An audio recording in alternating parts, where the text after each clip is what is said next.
Assalamualaikum Bu. Waalaikumsalam warahmatullahi wabarakatuh. Saya ada perlu sama Ibu mau mewawancarai kaitan dengan tugas saya sebagai CGT. Ibu bisa ada waktunya Ibu? Insya Allah bisa. Siap Pak. Terima kasih Ibu. Tapi sebelum rangkaian pertanyaan kami sampaikan, Ibu mohon maaf untuk memperkenalkan diri. Siap. Assalamualaikum warahmatullahi wabarakatuh. Nama saya Mulkia SPD. Unit kerja saya di SDN Cikande 1. Jabatan saya sebagai kepala sekolah. Itu Pak. Terima kasih. Sehat-sehat ya Bu ya? Alhamdulillah. Pak Anu sehat? Alhamdulillah Bu. Amin. Baik Ibu, ini ada yang namanya dilema etika Ibu. Dilema etika itu merupakan situasi yang terjadi ketika seseorang harus memilih antara dua pilihan, di mana kedua pilihan secara moral benar, tetapi bertentangan. Kemudian ada beberapa hal yang akan saya tanyakan. Ibu sebagai kepala sekolah, sebagai pimpinan tentunya sudah mengetahui beberapa keputusan dalam suatu permasalahan di sekolah yang tentunya Ibu ambil dalam memutuskan.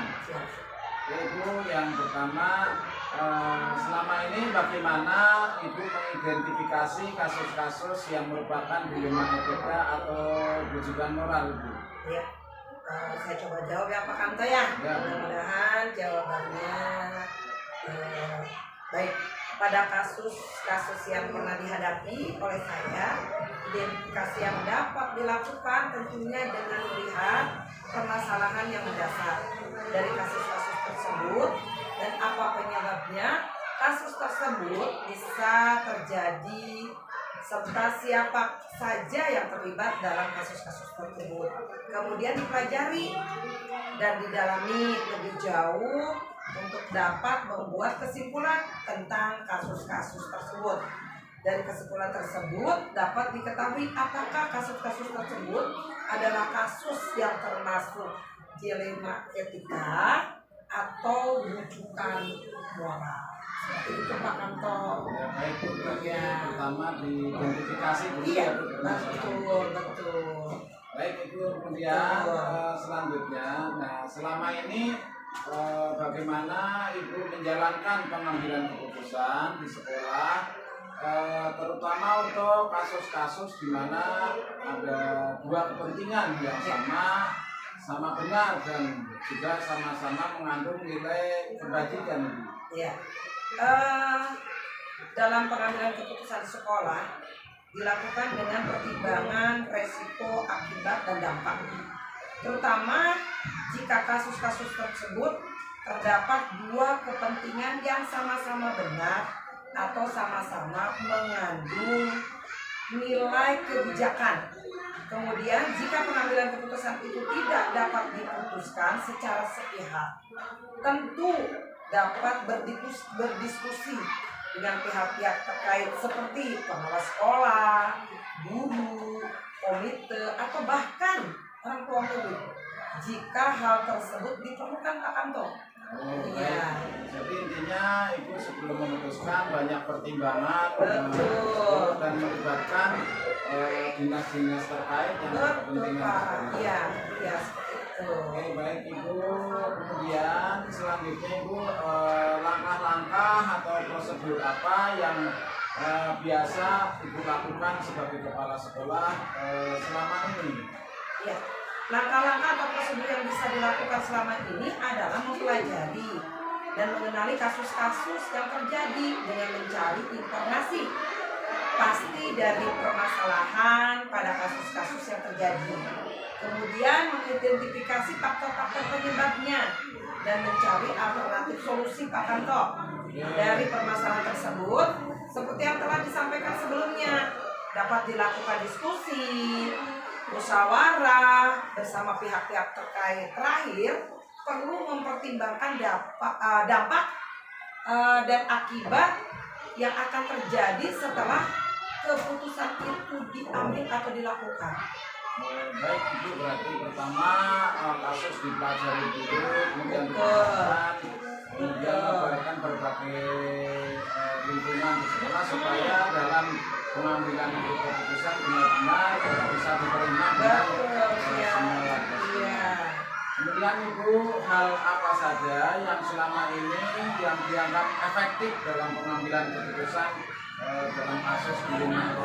Oh iya, hal-hal yang selama ini yang saya anggap efektif dalam pengambilan keputusan untuk kasus-kasus dilema etika adalah dengan berkoordinasi, berkolaborasi, diskusi dan musyawarah dalam mencari alternatif pilihan pengambilan keputusan yang terbaik dan tepat, karena masukan dan saran dengan berbagai pertimbangan dari pihak lain dapat membantu pengambilan keputusan yang efektif.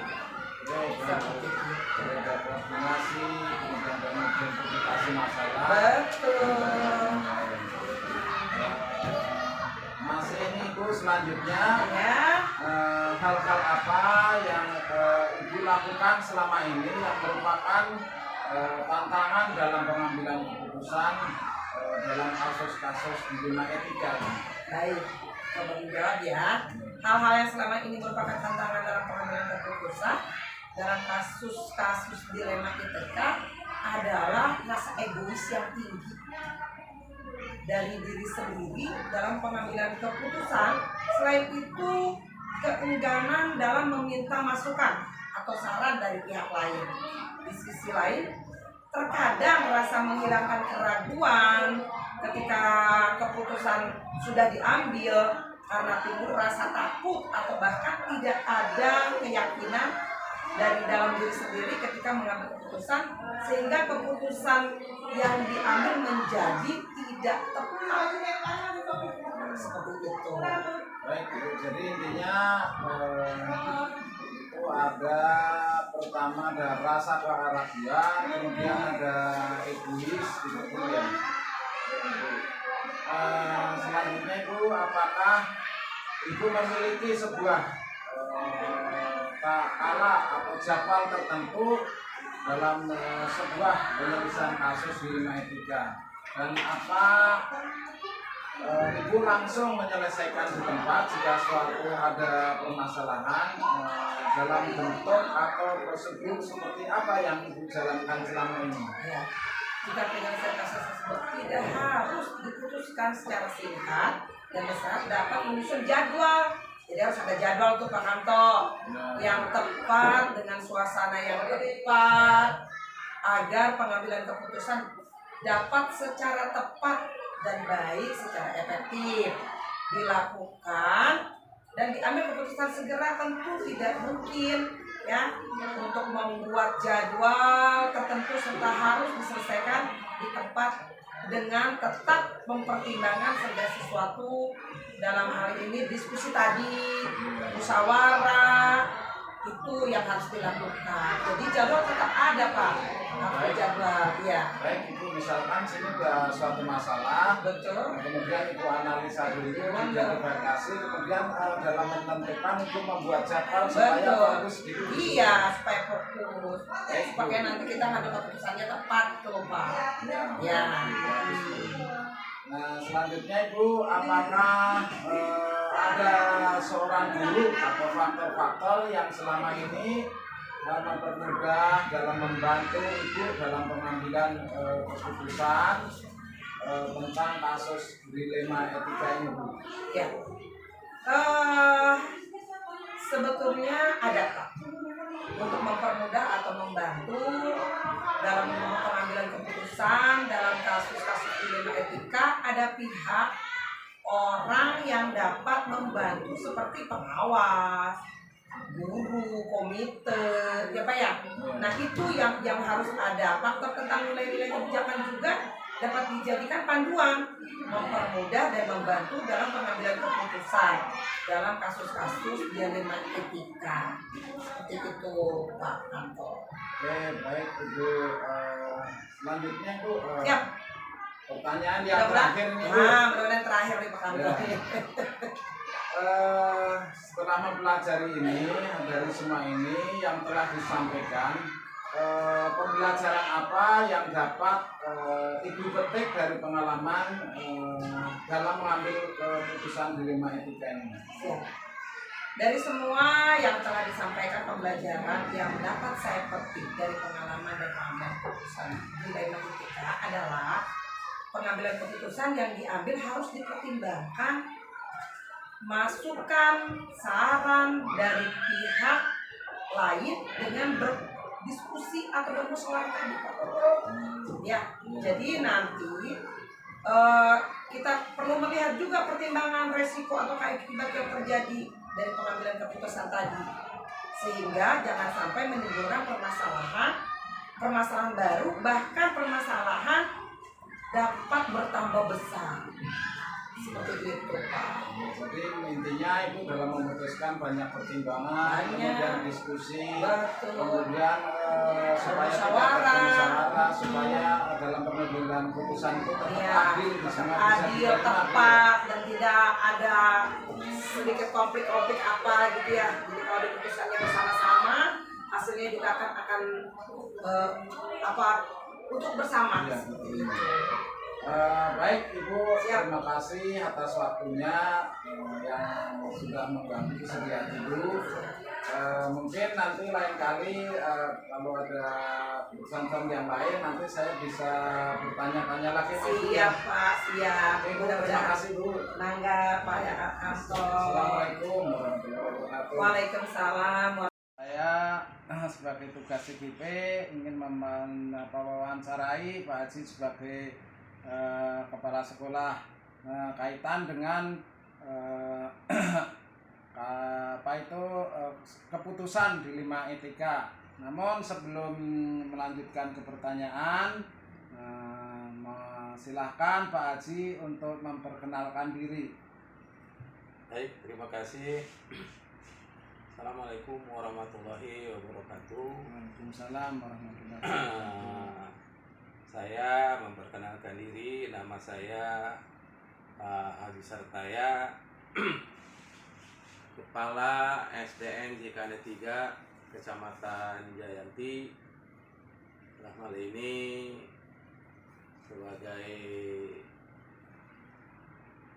narasumber, sebagai sumber untuk jadi yang diwawancara oleh Pak Kanto selaku itu CGP di Kecamatan Jayanti. Terima kasih.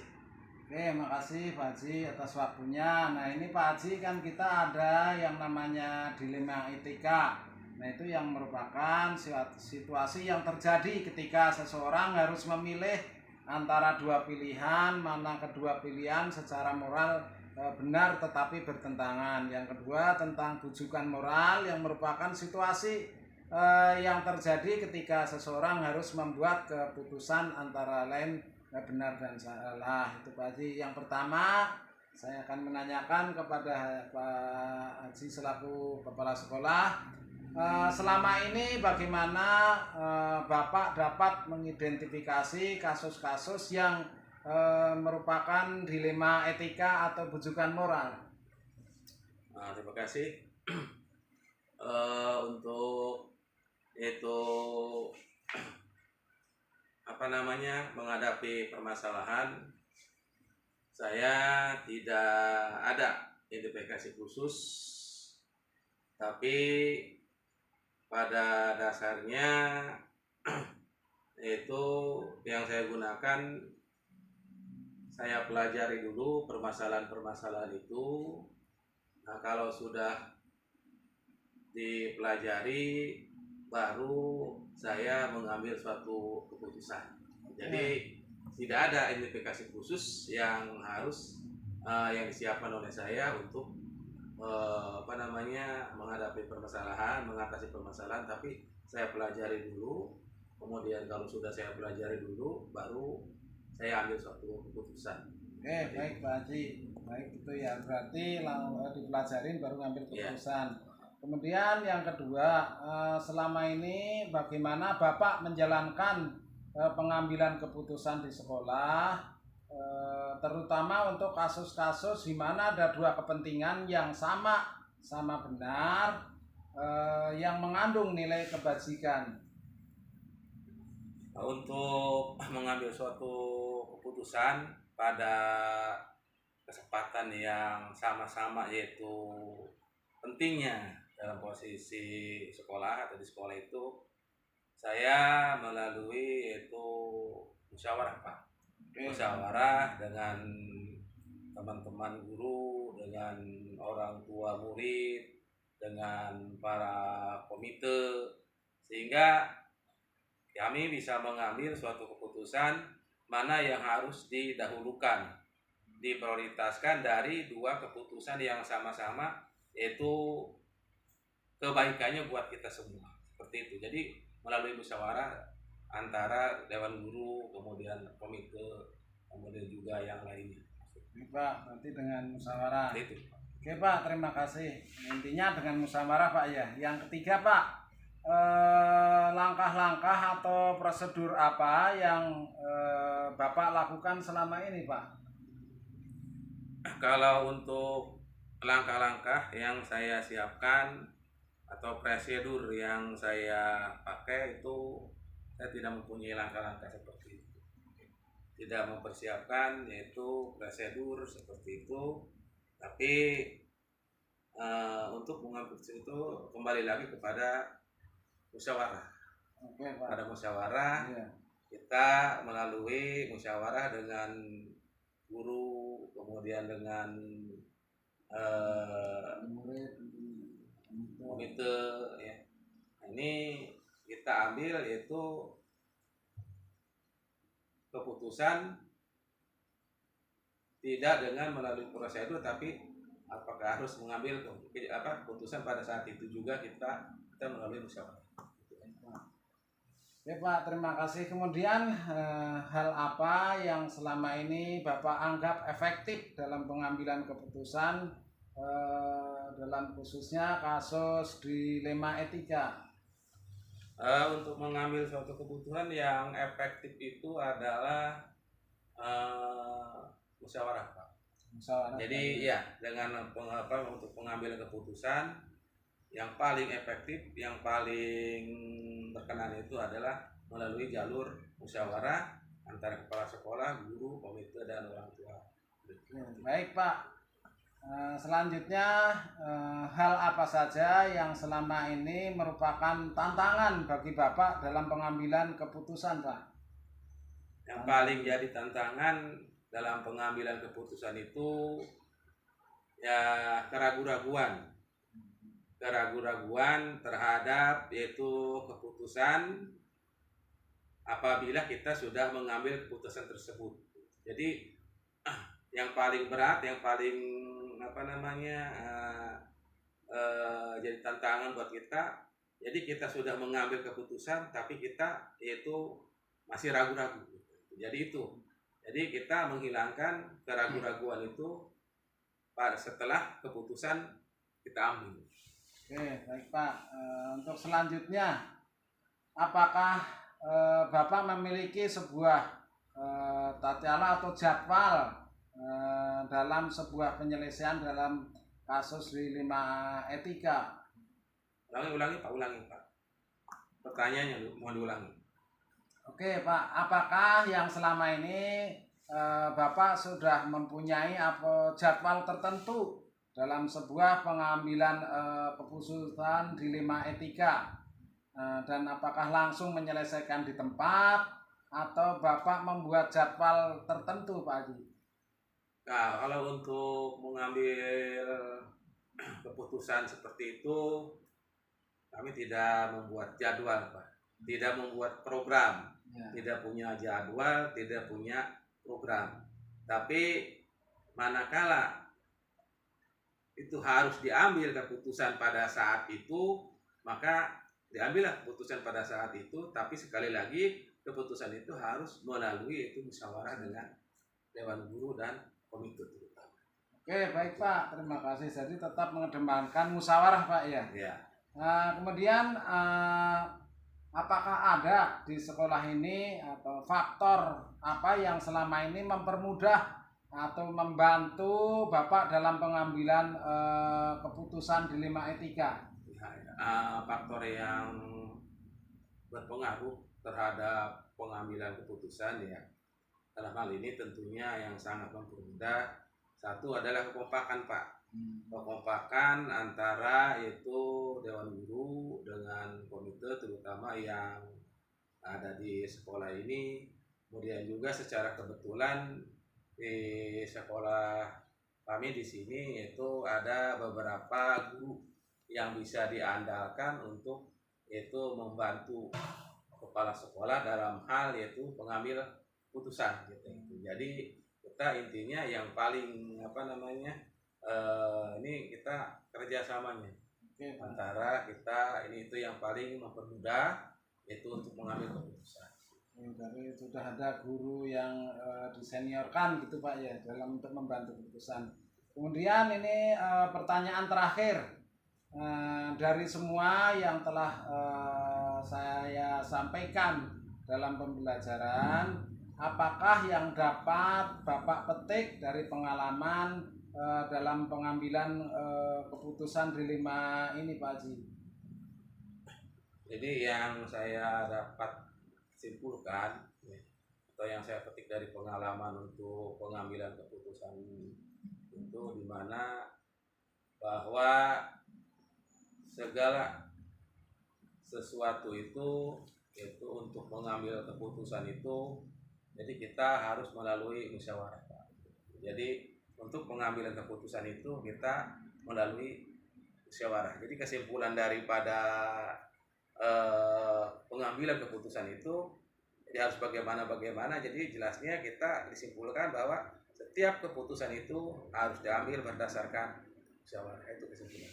Oke Pak, baik Pak. Jadi intinya semua dalam pengambilan keputusan Bapak selalu mengedepankan musyawarah supaya terjadi antara guru anak dan kepala sekolah juga dengan komite. Iya. Oke, terima kasih Pak Haji sebagai kepala sekolah atas waktunya.